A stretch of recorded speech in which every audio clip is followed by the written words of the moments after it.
Olá, bom dia, graça e paz. Tudo bem com você?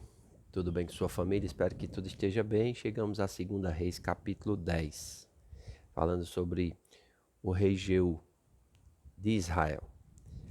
Achando-se em Samaria 70 filhos de Acabe, Jeú escreveu cartas e as enviou a Samaria, aos chefes da cidade, aos anciãos e aos tutores dos filhos de Acabe, dizendo: Logo, em chegando a vós outros esta carta, pois estão convosco os filhos de vosso Senhor, como também os carros, os cavalos, a cidade fortalecida e as armas, escolhei o melhor e mais capaz dos filhos de vosso Senhor. Ponde-o sobre o trono de seu pai e pelejai pela casa de vosso Senhor. Porém eles temeram muitíssimo e disseram: 2 reis não puderam resistir a ele. Como, pois, poderemos nós fazê-los? Então, o responsável pelo palácio e o responsável pela cidade e os anciãos e os tutores mandaram dizer a Jeú: Teus servos somos, e tudo quanto nos ordenares faremos. A ninguém constituiremos reis, faze o que bem te parecer. Então lhes escreveu outra carta dizendo: Se estiverdes do meu lado e quiserdes obedecer-me, tomai as cabeças dos homens, filhos de vosso Senhor, e amanhã, a estas horas, vinde a mim a Jezreel. Ora, os filhos do rei, que eram 70, estavam com os grandes da cidade que os criavam. Chegada a eles a carta, tomaram os filhos do rei e os mataram, 70 pessoas, e puseram as suas cabeças nos cestos e lhe mandaram a Jezreel. Veio um mensageiro e lhe disse: Trouxeram as cabeças dos filhos do rei, ele disse. Ponde-as em 2 montões à entrada da porta, até pela manhã. Saindo ele pela manhã, parou e disse a todo o povo: Vós estáis sem culpa. Eis que eu conspirei contra o meu senhor e o matei. Mas quem feriu todos estes? Sabeis, pois agora que da palavra do Senhor pronunciada contra a casa de Acabe, nada cairá em terra, porque o Senhor fez o que falou por intermédio do seu servo Elias. Jeú feriu também todos os restantes da casa de Acabe em Jezreel, como também todos os seus grandes, os seus conhecidos e os seus sacerdotes, até que nenhum sequer lhe deixou ficar de resto. Então se dispôs, partiu e foi a Samaria. E estando no caminho, em Bet-Equede dos pastores, encontrou Jeú, parentes de Acasias, rei de Judá, e perguntou: Quem sois vós? Eles responderam: Parentes de Acasias. Voltamos de saudar os filhos do rei e os da rainha mãe. Então disse Jeú: Apanhai os vivos. Eles os apanharam vivos e os mataram junto ao poço de Bet-Equede, 42 homens, e nenhum deles deixou de resto. É interessante que nós vemos aqui Jeú, ele cumprindo aquilo que o profeta Elias havia profetizado, né? Porque antes de morrer ou de ser levado aos céus pelo carro de fogo, Deus mandou Elias ungir Jeú como rei sobre Israel. Porém, Eliseu vai ser usado para cumprir essa profecia de Elias e vai usar aquele profeta, né, que nós falamos ontem para ungir a Jeú e depois fugir. Isso acontece. Só que parece que o poder entra na cabeça de Jeú.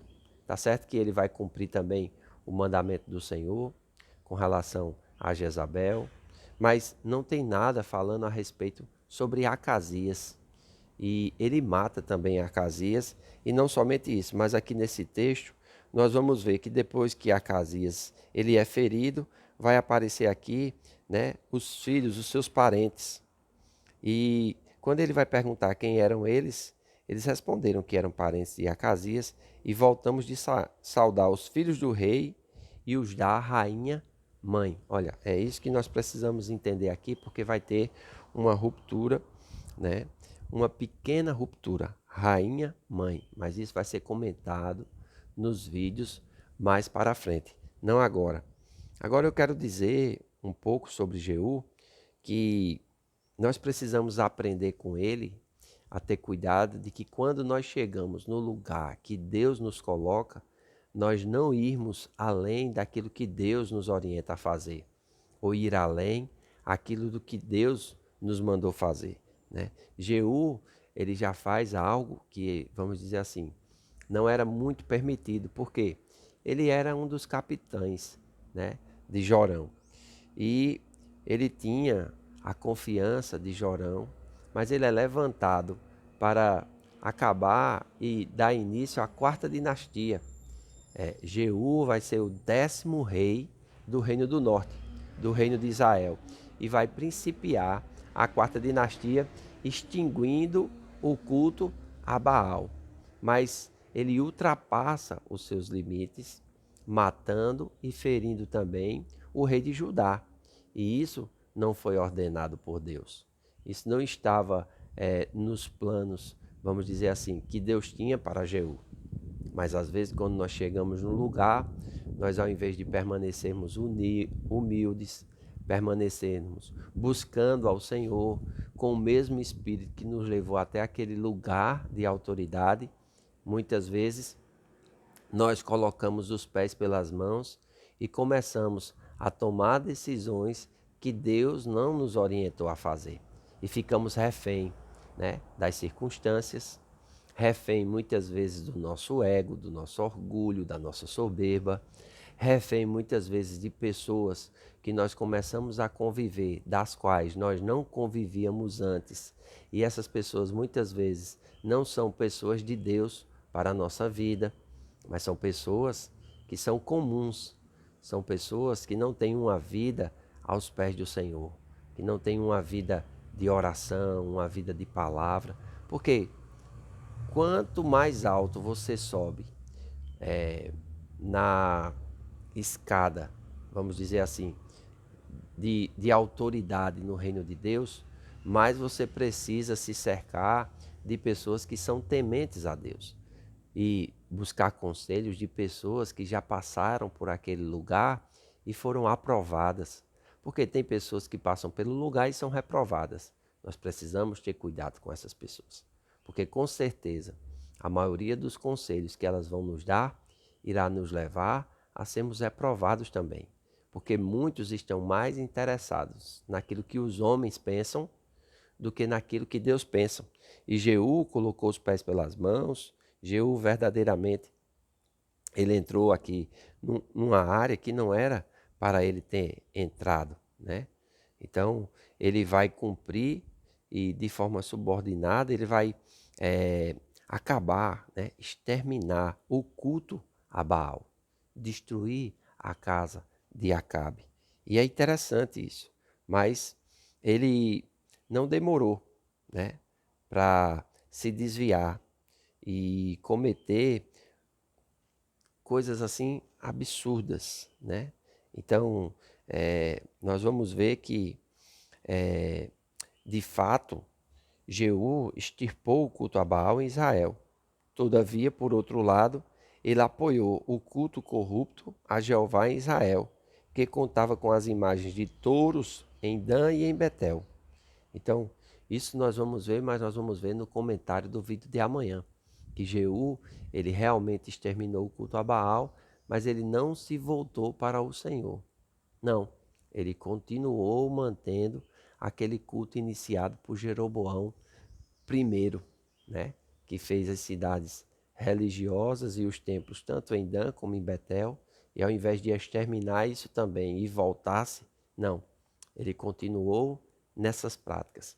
E isso vai fazer com que ele também não seja bem sucedido, não ande nos caminhos do Senhor, até cumpra a vontade de Deus, mas não ande no caminho do Senhor. Será se você já viu alguém assim?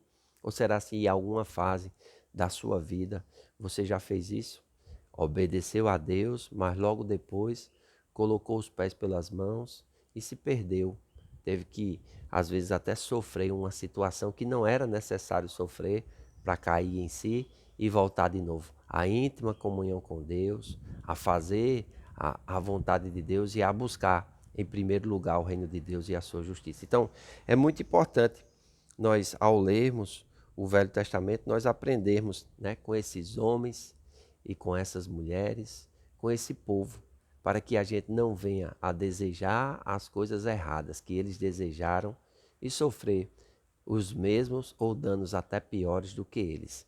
Então, fica aqui o meu alerta, amém? E é importante nós continuarmos lendo a palavra de Deus, buscarmos conhecer a palavra de Deus, amém? Então, nós vamos cada vez mais estar comentando e incentivando você a ler a Bíblia. Estamos chegando, nos aproximando do finalzinho, né, do Reino do Norte. Esse é o 10º rei, foram 19 reis.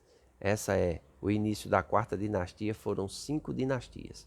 Veja como nós estamos nos aproximando. E também estamos nos aproximando da vinda de Jesus. Como é que você tem vivido a sua vida? Em que prioridade você tem dado, né? O que é que você tem colocado em primeiro lugar na sua vida? O conselho de Jesus, né? A admoestação de Jesus e a ordem de Jesus é: busque em primeiro lugar o reino de Deus e a sua justiça, e as demais coisas vos serão acrescentadas. Amém? Então que você aproveite o dia de hoje, aproveite para ler a Bíblia, para buscar a Deus e aprender o que não se deve fazer com Jeú. Amém? Amanhã nós voltamos. Eu faço votos por tua prosperidade e saúde, assim como tua alma prospera. Que Deus te abençoe e até amanhã.